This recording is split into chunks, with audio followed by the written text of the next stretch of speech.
My name is Sean, I'm from Hourglass. We are an elder abuse recovery charity.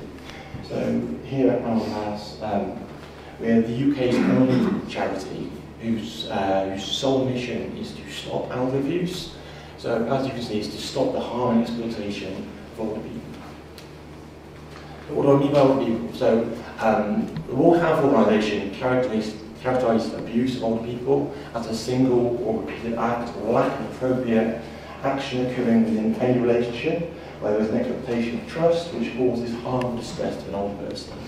I have to read that because my memory's not good, apologies. So who are we and what do we do? So Hourglass have actually been going now for 30 years next year.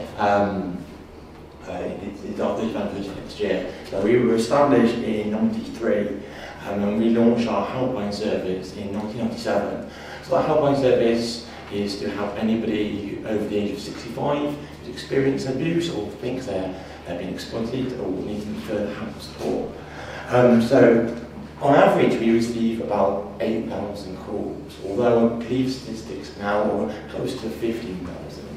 So that's between 8,000 and 15,000 calls every year from someone who's over the age of 65 who's experiencing some form of abuse. In March this year, our helpline went 24/7, 365, so it was huge undertaking for us, and it's been going on ever since. You know, it's a service it is the pinnacle of what we do. It's very needed and helps with lots and lots of people. Also, Hourglass, we pledged to raise £2 million by the end of 2023, and in that help about 10,000 victims, and also provide pro bono legal support to support 1,000 people. And we're well on our way to accomplishing that, and it's been great to see the efforts of the charity so far. So looking at our helpline services, like I said, our helpline is the base of what we do. It's the centre of us, the core of us. So between January and August 2021, I think, 425 cases we received involved male victims.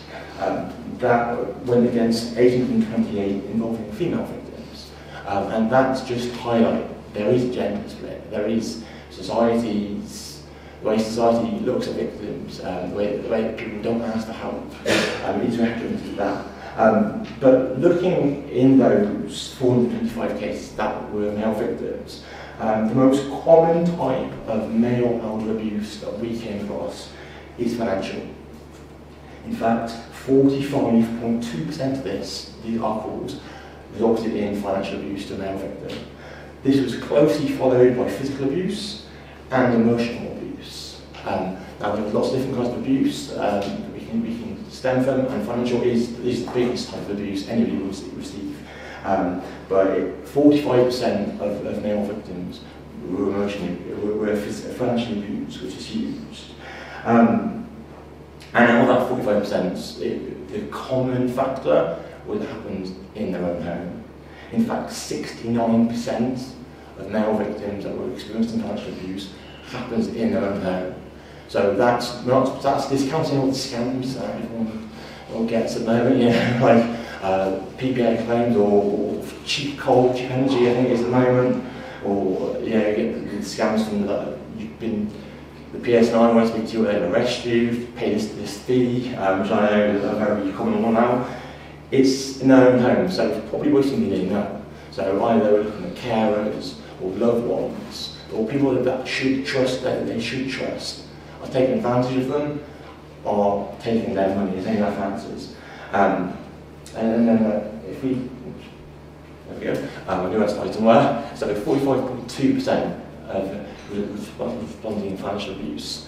And as I said, so 69% of the cases occur in their home, which as you can see, 6.4% occur in care home. So it's huge when we look at where the abuse is being caused. So looking at key statistics. So in 2020 we performed as a charity our Growing Old in the UK survey, so it was targeting all four nations, and we surveyed just over 2,500 adults to find out what their common perceptions were of abuse. And some stats on the screen at the moment. So as you can see, we did it to really assess their attitudes and where they think abuse is most formed.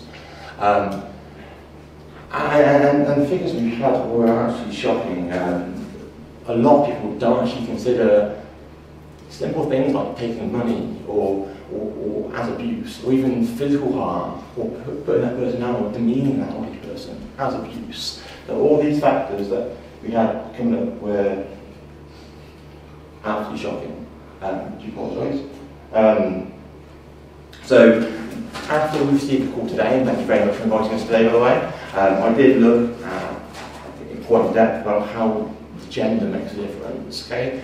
And this is what I'm going to go through now. So, 1 in 3 domestic abuse cases that come to us are men, okay? That roughly equates per year to 757,000 calls that we have received that are male. So why is this happening? So we believe, to repeat what I said today, gender stereotypes are huge. So society sees men as very strong, dominant figures. And society also sees those characteristics probably leans more towards the abuser rather than the abusee. This is just not the case. And as you can see, 757,000 people, men have come to us that have been abused. So it's definitely something we need to address and have target and have fix.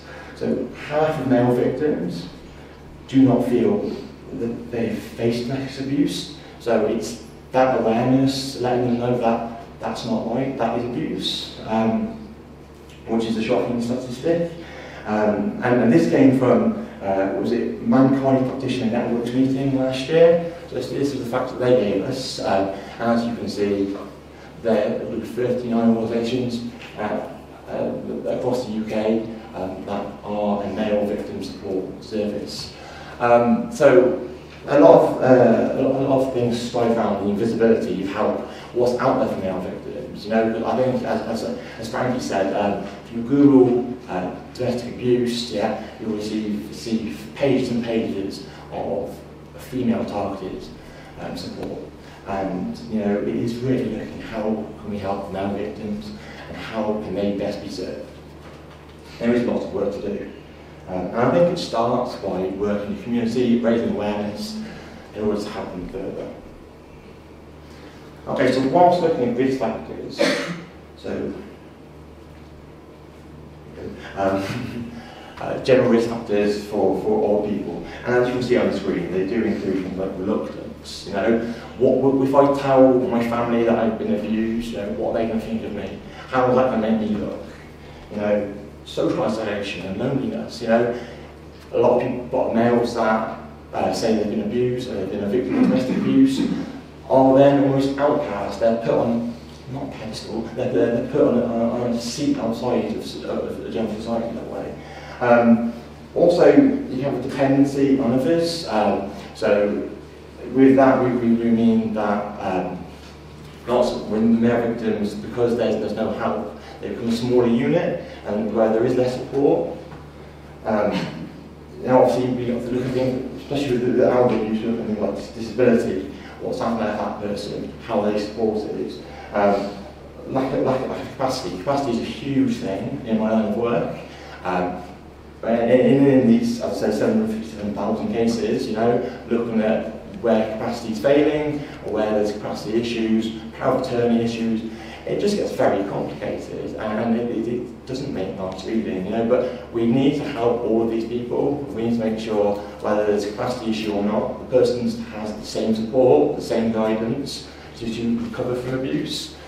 Fear or actual judgment is a huge one. It's how society perceives us, you know. As a man that's been abused, been a victim of abuse. Now, if we're looking at a man who's, for, let's hypothetically say, 50 years of his life, been the figurehead of his family, a proud, dominant figure, and in the past 10, 15 years has become a victim of abuse, that man has the capacity to go into his shell, you know, not be pinnacle of his family anymore, can just go down. So it is not nice for them. It's really that fear that presses here, and again, self-isolation. They will be isolated, withdrawing themselves, and won't want to do what they normally do. So looking at impact and what it is, how we can help and what it is we can do. Fantastic. So our domestic abuse crimes, of domestic abuse crimes reported to police, you can see 26% can be committed against men. It's approximately 155,000 cases the PSI receive a year. But actually only 4.4% were supported by local DA services. So impacts on this will include things like serious physical injuries, especially with domestic abuse, that loss of trust, feelings of vulnerability, as I said, increased isolation, not a loneliness element, the shame, the embarrassment of actually being abused, reduced self-esteem, long-term depression, which is huge, especially in male victims over the age of 65 at the moment, loss of money or treasured items, the inability to meet financial needs, and of course debts as well. All things that we shouldn't worry about when we're in our golden year, should we say, when we're in 65 plus, it's meant to be the time of life that we enjoy, and that's fine. So at Hourglass we have things like our 24/7 helpline, okay, and as I think we covered, barriers to reporting. So we found that Hourglass, that our 24/7 helpline has been crucial to victims of domestic abuse, especially over the age of 65. And as I said, we're there 24/7, 365. We do on-the-ground casework as well, all to support these victims of abuse, and really to raise awareness that the men are abused as well, and services we are here to help. So in a nutshell, that's me, so thank you very much.